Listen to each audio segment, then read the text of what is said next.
All right, so what I'm doing here, I see you got seeds. We're gonna make a potato tower. These have actually already grown up out of my garden, but I didn't till them up and completely cover them with dirt. So I'm gonna make a potato tower.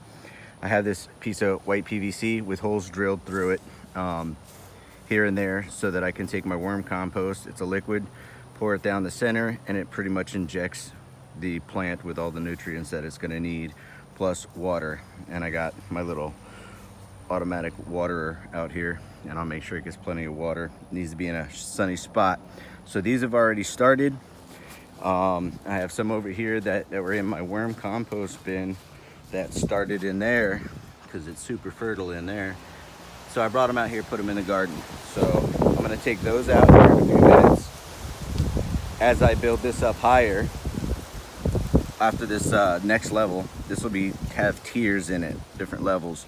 As I fill it up, and then closer toward the top, I'll go ahead and take some potatoes out of the cabinet, dice them up or chop them up, which is exactly how they grew in the worm bin, just leftover actually food.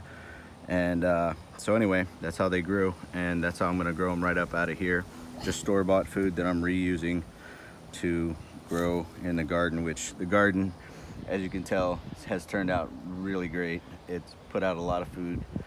And with the tomatoes, if I had towers long enough for those things, they'd probably be about 9 feet tall. So the tomatoes really took off. And we got these big beef tomatoes. You see how pretty decent size. I got a huge one in the house. And then we got little sweeties growing right here too. So those turned out fabulous. And then coming over here, you can see this is our broccoli. This is really what's left of our broccoli, because we harvested for a couple months off of this, maybe 3 months already off of it. And these are just the little sprouts that are left over. So I'll take these and I'll clone these and put them back in the ground, reuse them. Plus I'll let some of them go to seeds. That way I get a couple extra seeds. Over here, these are our green peppers.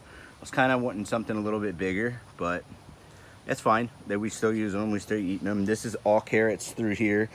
And these are actually little carrots. They didn't go very deep, but I didn't till my land very deep, so that's my fault. I got some onions started over there. So this is what we're doing in our off time, but I think it'll turn out good. We'll see.